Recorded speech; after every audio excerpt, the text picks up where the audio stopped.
Welcome. Today I want to teach you something. I want to offer you something. I want to offer you a gift. The gift is not something I'm going to give to you. It is something I'm going to help you reveal inside you.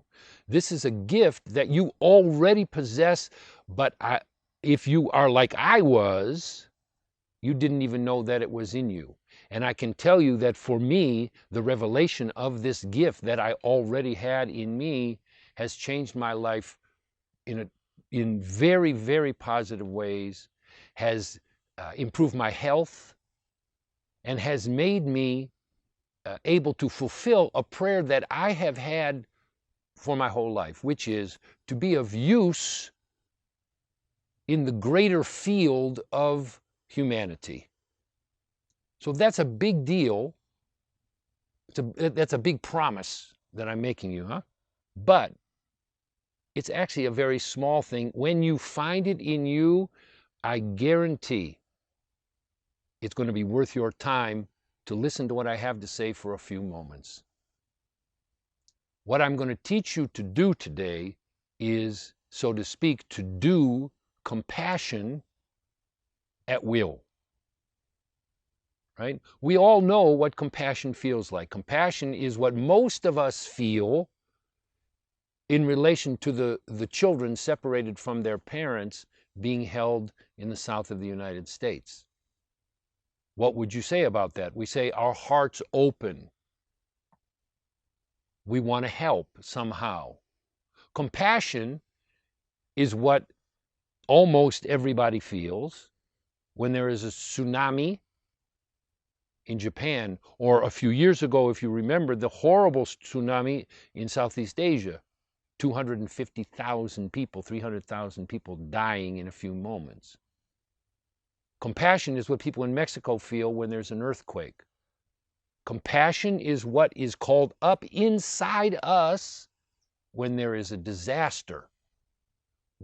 How does that work? Here's how it works. Because something that is so overwhelming takes us away from our normal way of processing. We each have our habitual ways of being on earth. Something that short circuits, that allows something else which exists already in us to come to the fore. It doesn't create that space of compassion. It calls it up in us because we just have no way of approaching that outer disaster. And here's the key, though. For most of us, it takes something outside of us. And for most of us, the state of compassion is temporary. I was talking to a friend the other day, he's Mexican. And he said, lots of Mexican people on a day-to-day basis drive around Mexico City cursing at each other. He said it's just a habit that people have, and of course it's very intense, and you're in traffic for hours and hours and hours. He says there's an earthquake, and those same people who yesterday were cursing the person driving next to them are helping those same people because there was a disaster that called up their compassion. He said, and then 2 weeks later, they were back cursing the same people driving around Mexico City. Right? That's simply one example. For all of us, for me too, until I understood what I'm going to teach you in a few moments. My heart would go out. That's what we say, right? My heart goes out. So my heart would go out, and in the moment, I would do what I could do. Sending out good thoughts, giving to charity, volunteering, right? Speaking kindly. And then the news cycle shifts. Maybe the thing is not so acute. It's still acute for the people of Puerto Rico. It's still acute for the people whose homes are destroyed. It's still acute for the people in California, a few miles from where I am, whose homes are destroyed. But for me, everything settles down. Okay? So, that's number one. Compassion is normally called up by external disaster. Here's number two. We are living in a time what I'm going to tell you now is no surprise to anybody listening to me. We are living in a time when conflict, criticism, judgment, even hatred, division, polarization is the dominant, in my language, the dominant energetic, the dominant thought matrix pervading certainly my country and much of the world. Right? How that's happening, many people are analyzing this, many people are talking about it. That's not my purpose today, is not to give my perspective on the cause of that. What I want to tell you is I hope you agree with me, it is more easy to step into that, become part of that, contribute to that, than it is to do something different. I have many opinions. I'm sure you do too. I think that things are good, that the things are bad. There are people who are doing things that are bad. There are people who are doing things that I consider good. There are moments when I consider myself better than everybody else. There's moments when I consider myself to be worse than everybody else. Here's what I want to offer you for your contemplation. While all those things have validity on a certain level, in the deeper level of the circle of humanity, and at this moment in history, every time that I step into that conflictual way of being, that I contribute my negative thought, my thought of hatred, my thought of condemnation, my thought of who's right and who's wrong, every time I do that, whether or not I am right, whether or not I am wrong, whether or not I'm on the right or the left, I am contributing to that general atmosphere, that sea of thought of conflict. Think about it for a moment. Think about how many times a day do you look at your phone, look at your computer, have a conversation, and contribute to the sea of negative thought. Here's what I can tell you for your own investigation. Every thought that I emit, right now, I'm emitting thoughts. I hope I'm emitting thoughts that are useful to you. I hope that I'm emitting thoughts which contribute to healing rather than contribute to sickness. But every one that I have, and every time I speak, I am emitting an energy, I am emitting a vibration that affects the general field in some way or another, contributes, as I'm calling it, to the sea of thought. So the question then is, what do I want to contribute to?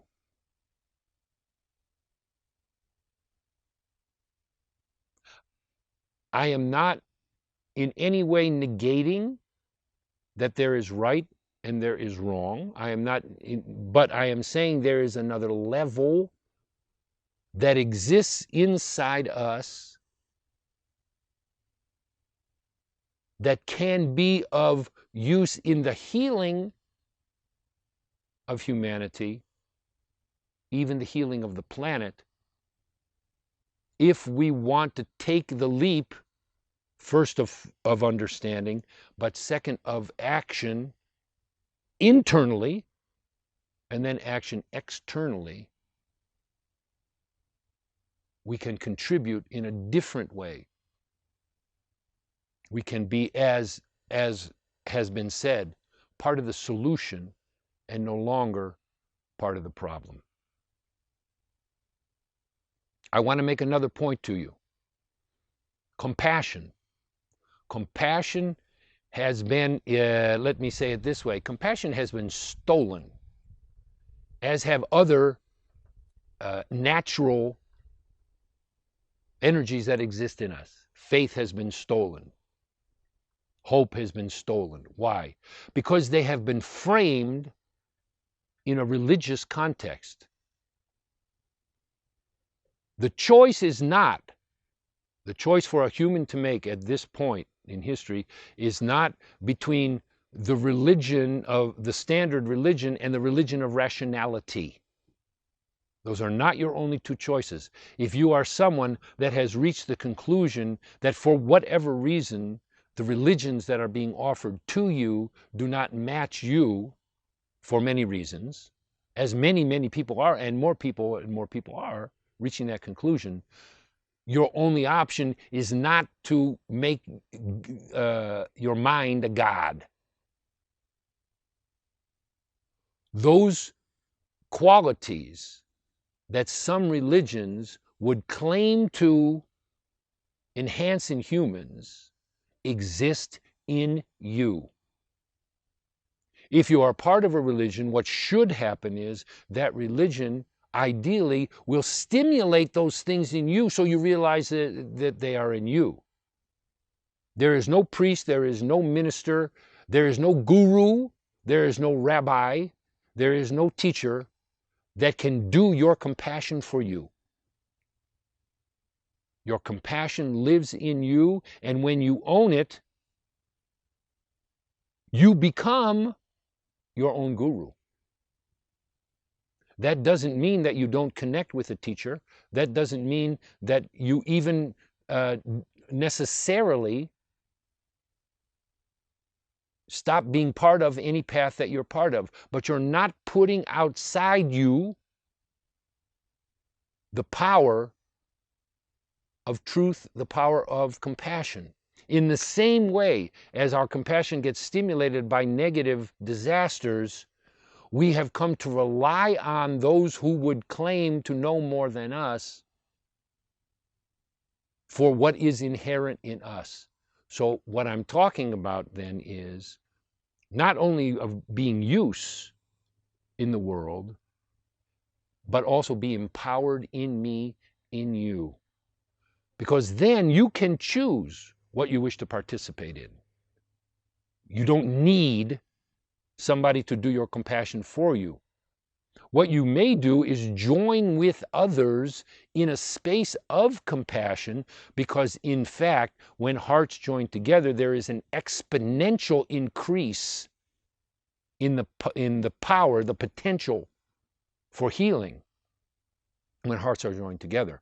When 20 people come together, it's not just 20 hearts, it's 20 hearts joined with other hearts, joined with a vibration of everyone who has accessed that compassion in them.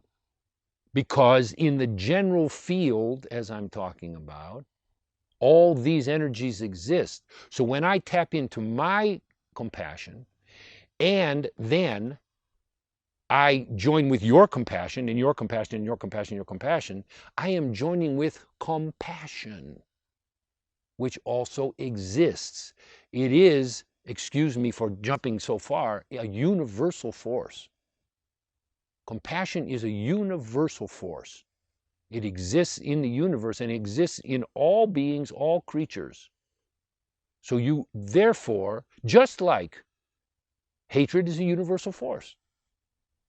So when I tap into hatred or I tap into conflict, I'm joining in, as I said, with others. But when I tap into compassion, I'm joining with others also. There are those who hold, who are the, shall we say, the icons of compassion, right? Most prominent among them, not the only one, is the Dalai Lama. So I want you to look at this picture of the Dalai Lama, and I want you to notice something, right? Pretty much everybody likes the Dalai Lama. The Dalai Lama is an awesome guy. But I want you to look at something about this picture. I want you to look where his hands are. Look at his hands. See where the Dalai Lama is holding his hands as he is giving the blessing that he's giving here, huh? I want you to notice, just look at his hands. And then I want to tell you something about the Dalai Lama's hands. Where the Dalai Lama's hands are, where are they? They're in front of his heart. His heart, what we call the heart chakra, right? The heart center. They are in front of his heart. So remember that now. I'm not the Dalai Lama, but I can do what the Dalai Lama does. Look at me. Look at where my hands are. Okay? Now I'm going to turn sideways, and I'm going to show you where my hands are. Some people call this a prayer position. Huh?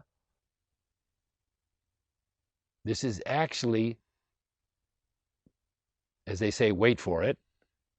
This is actually the place in you, in me, in the Dalai Lama, in every human where compassion lives. What does that mean? Compassion lives.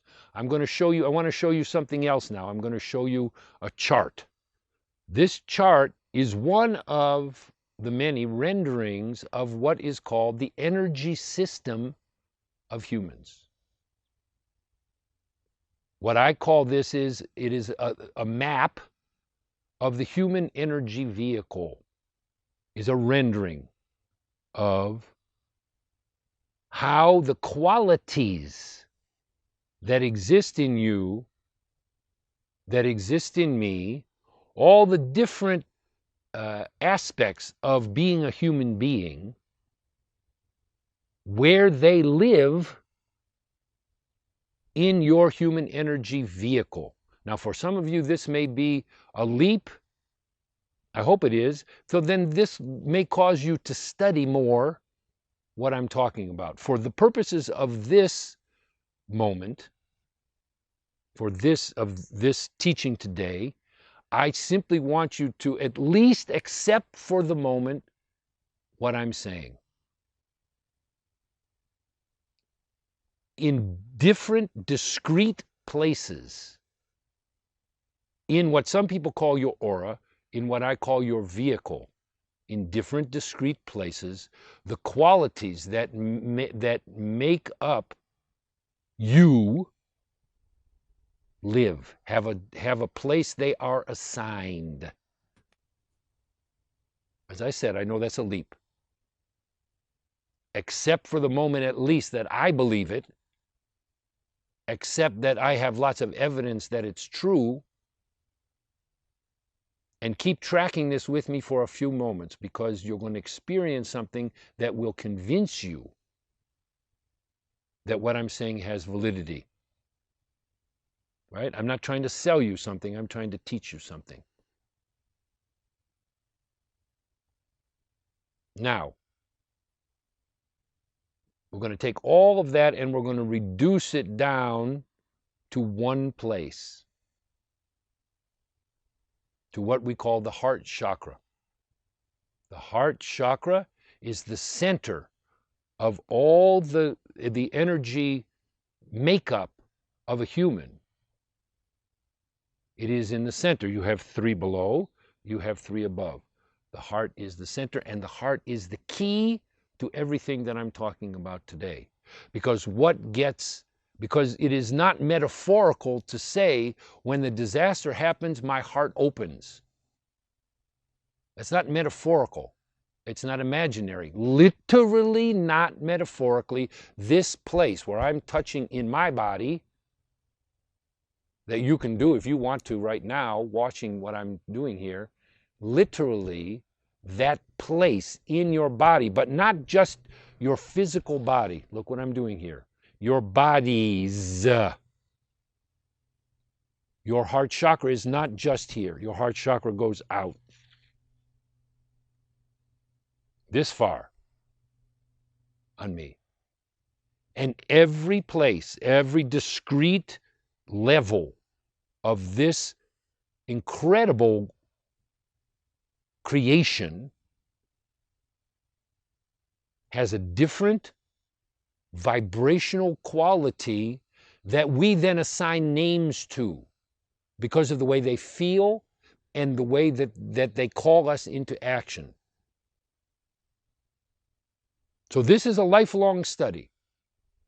For today, I want to concentrate on the place that the Dalai Lama just showed you, which is this place here in front of the heart. So here's my proposal to you. to study. Go look at films of people helping with the earthquakes. Look at films of people talking about the children. Look, many of them will be doing the same thing that the Dalai Lama just showed you. They will be motioning with their hands in front of their heart, pointing to them and to you that they are in a space of compassion, that it has been activated. What does that mean? We have different energies that are activated all the time. When I have something to do, I have to climb a mountain. What's activated in me? My will is activated. My muscles are activated. My determination is activated. Think of any situation that you find yourself in. There is something in you that gets activated by a combination of external stimulation and internal stimulation. When you're with somebody you love, something is stimulated. If you're with somebody who loves you but you don't love them, something else is stimulated. So in this case, what I'm pointing out to you is not only does your compassion get stimulated in an abstract way by these external circumstances, but it gets stimulated internally. Somebody, your being, your inner self throws a switch, so to speak. And this space that I'm showing you here, literally, not metaphorically, gets activated, illuminated. In the same way as if you imagine here there are 7 lights, and here I got the switch. So when I have to do a third chakra thing, I turn that switch, and that one gets illuminated. When I need compassion, I turn this one. What I want to teach you is how to turn the switch. You turn the switch. You don't have to wait for the disaster. You don't have to wait for an external stimulation, an external excuse, so to speak. You yourself can activate your own compassion. Why would you want to do that? Let me give you a couple reasons. 1, the space of compassion is literally, not metaphorically, the space of healing. True healing can only happen when the situation or the person is held in a space of compassion. Why? Because one of the qualities of compassion is neutrality. Neutrality. Neutrality does not mean a lack of presence. In fact, another quality of compassion is presence. Neutral presence. Awareness. Conscious, aware presence. The other quality that compassion brings is calmness.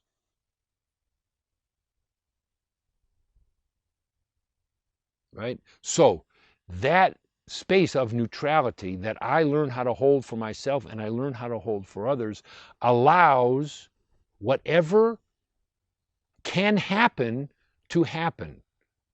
What does that mean? It means that there is an inherent natural process of healing. Symptoms of any kind come from the effort to heal. Symptoms are the result of the interaction between a blockage and the natural inclination, the natural built-in process of healing. So if you need healing, you're trying to heal. That's why you're sick. So what compassion does is allow that process to happen in the maximum efficiency, the maximum speed, the maximum depth, and the maximum lastingness. Sorry for that word. Right? Compassion allows for that. allows what can happen to happen in the maximum way possible, because it's neutral. Because also a quality of compassion is, when I am in the space of compassion, I'm not trying to fix anything. But what happens in the space of compassion is, I know how to help, different than trying to fix it. Trying to fix it comes from my own neurotic need for you to be better because you're making me nervous. Or I want to be famous, or I want to be known as a healer, or I just need to help, I need to help, I need to help, I need to help. Maybe you recognize that in you. Needing to help, trying to help, manipulating a situation or a person trying to help, more often than not has more negative consequences than positive. What it for sure does is it creates burnout in the helper. Right? Because that's not coming from a place of compassion, it's coming from a place of sympathy. Sympathy does not come from the heart. In fact, sympathy comes from the third chakra, and sympathy demands that I do something. Compassion doesn't demand that I do something. Compassion may lead me to do something, to say something,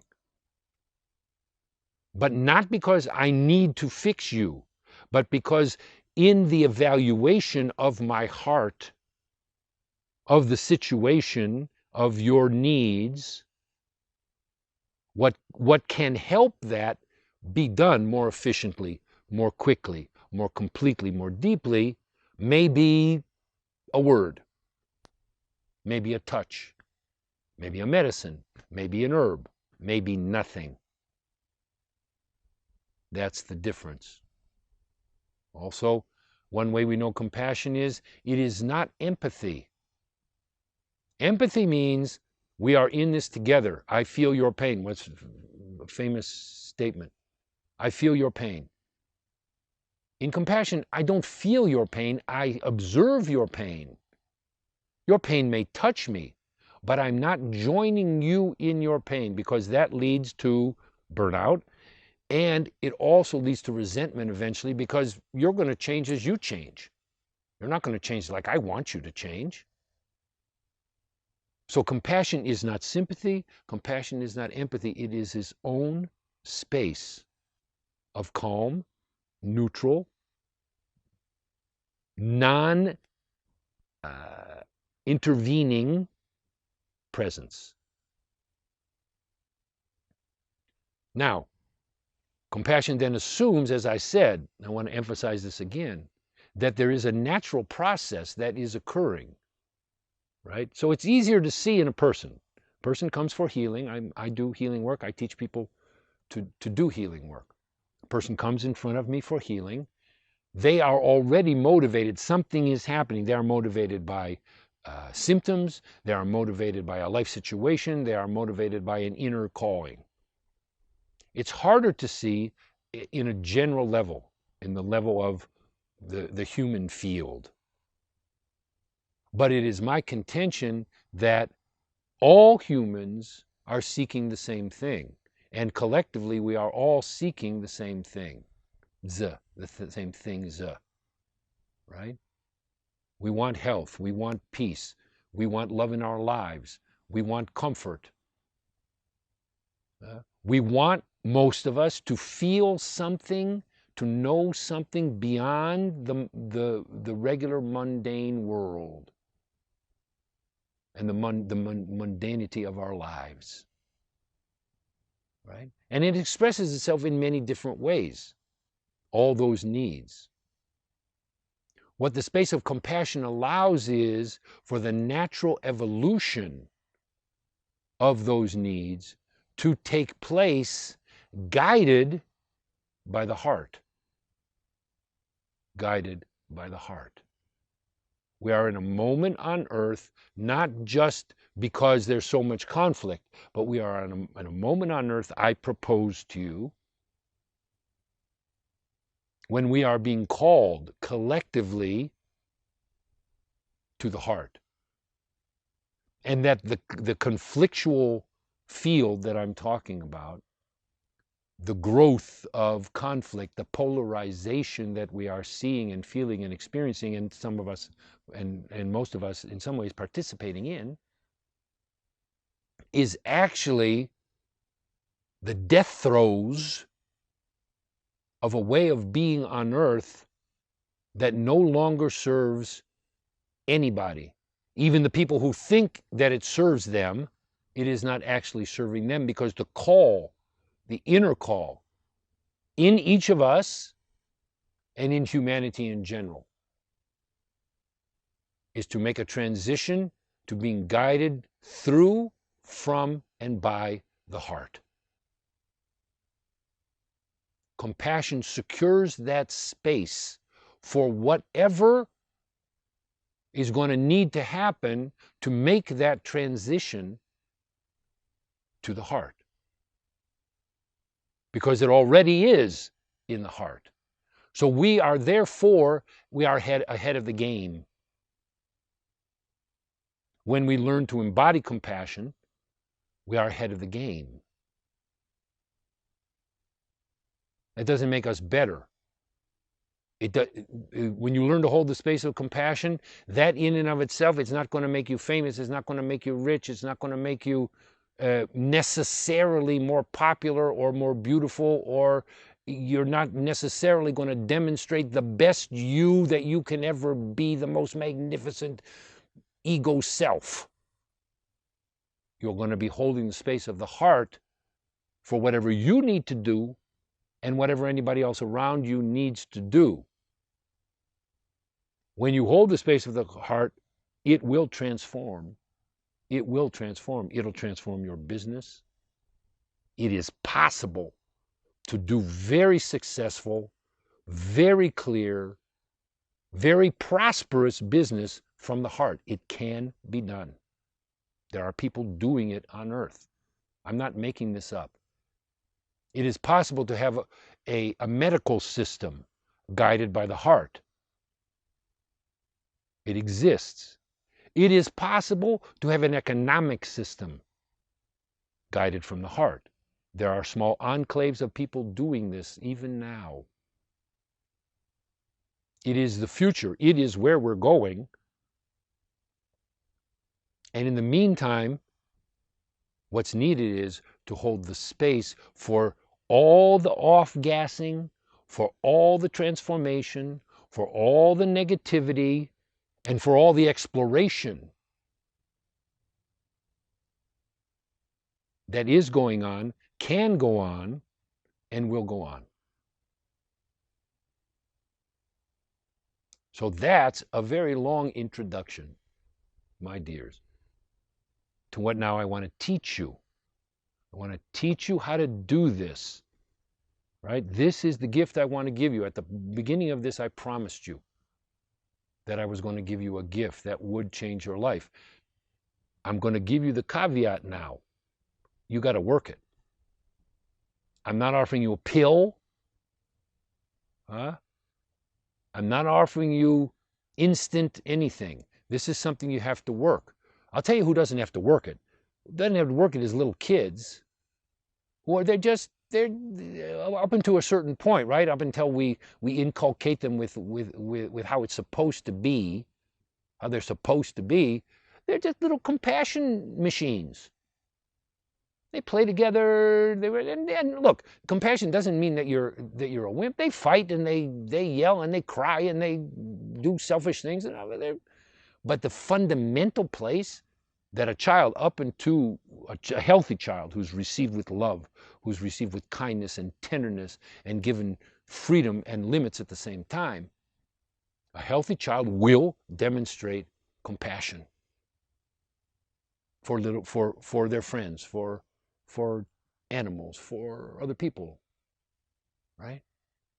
The rest of us, if we're not the Dalai Lama, right, we have to learn it, relearn it. Because I'll say again, it's not something your body didn't forget.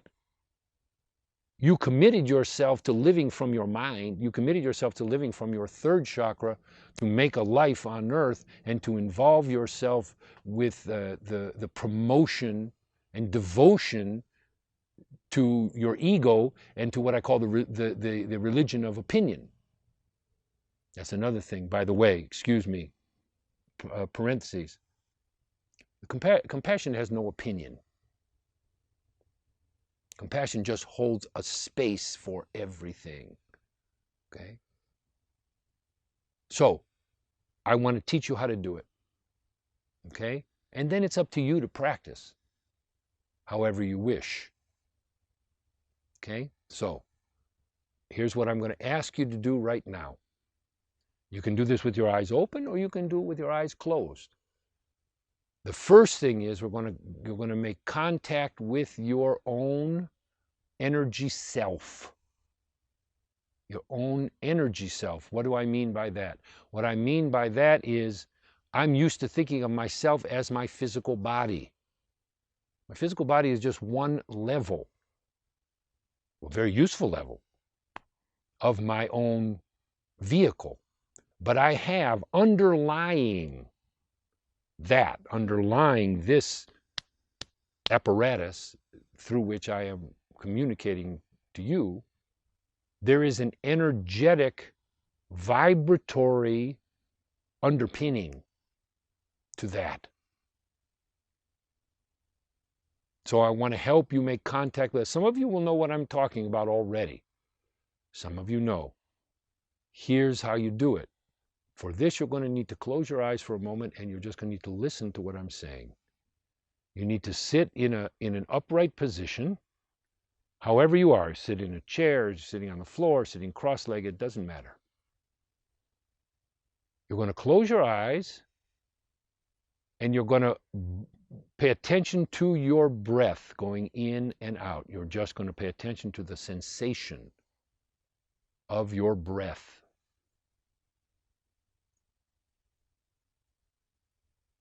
And then in your inner vision, first seeing it, then feeling it, you're going to pay attention to the vertical column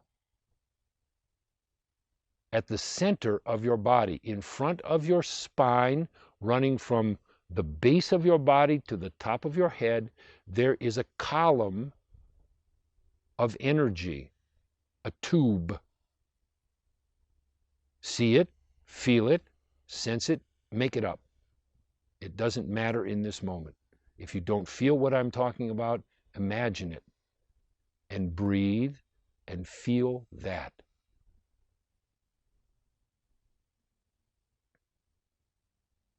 Tune into that. Activate that by your attention. Good job. Now, refine your attention to come to the space of your heart, right in the center of your chest.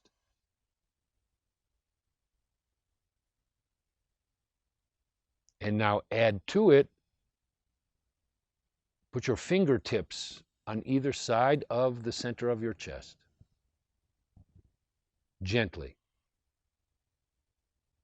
And as you breathe, push your fingers apart a little bit.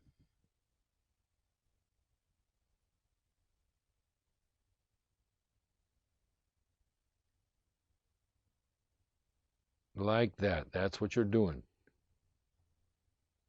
And just rest there.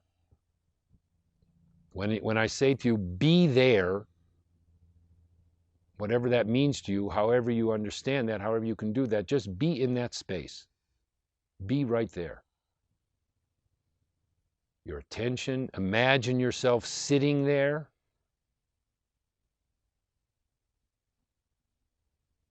Rest in your heart for a moment.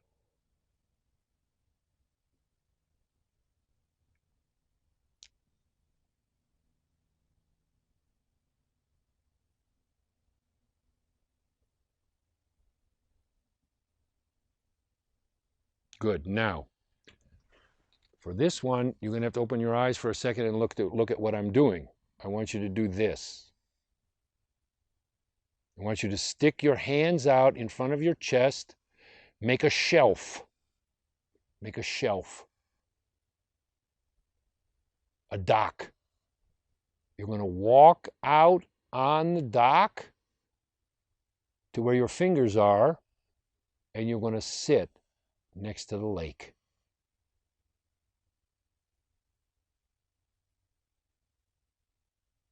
Feel that place where your fingers are.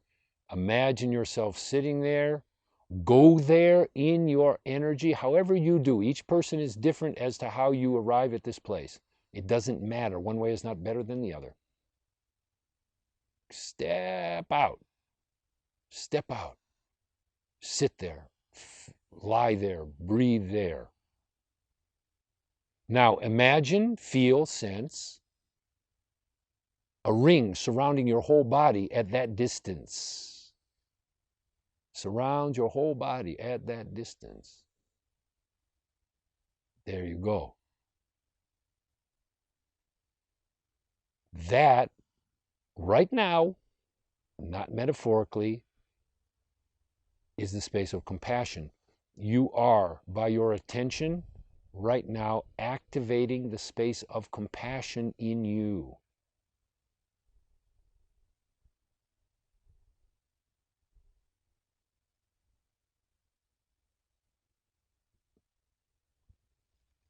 Now I'm going to offer you one more thing. I want you to call up in front of you in that space. Stay connected to that space with your hands, with your awareness, your breath. Call up in front of you a dilemma. Don't call the biggest one. You're not going to change your life right now. You're just going to bring up something that you've been contemplating that has been a confusion for you. And or an illness. Something in you which needs attention, that you've tried to fix, that you've tried to manipulate, that somebody else has tried to fix for you, and it just hasn't worked. Breathe in the space of compassion.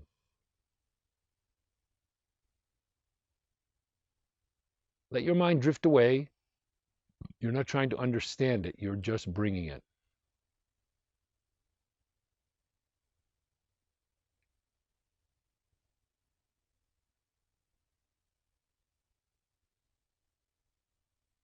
Here's what's probably not going to happen. It's probably not going to resolve in this moment, although it may.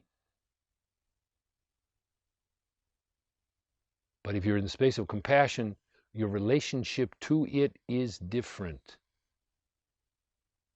You are not trying to fix it. You are holding a space for clarity to arrive. You are holding a space for transformation to happen. You're holding a space for energetic cleaning in your bodies.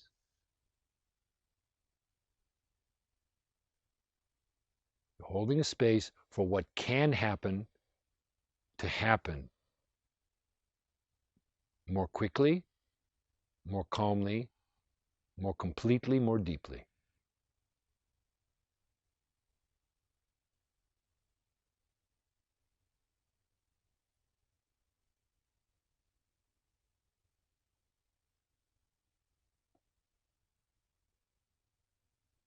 So, that is actually what I wanted to teach you. That's my gift. That's my way of helping. My other way of helping is I practice this every day, many, many times a day. I want it to become permanent in me. I want this space of the heart to be as permanent in me as it is in the Dalai Lama, as it is in the children, as it is in the ones who come to earth to teach us by embodying this. That's what I want in me, because I know from my experience of doing it up until now what it can do for me, what it has done for my family, what it does for my community, what it does for my health. And I know that I am helping humanity at this critical moment on earth in a way that I am not when I engage in the conflictual thought matrix. That's what I want to give you today. I hope it's of use. You'll see at the bottom of the screen how to contact the Essential Light Institute if you wish to continue this study with us. But this gift is offered to you for free, for you to make use of as you wish. It is my hope, my wish, my prayer that this will be of use to you, that you will experiment with it as to its efficacy and use for you in your life. It has transformed mine, it has transformed many people's, and that's why it's being offered to you. As we say, amen, namaste, bless you, goodbye for now.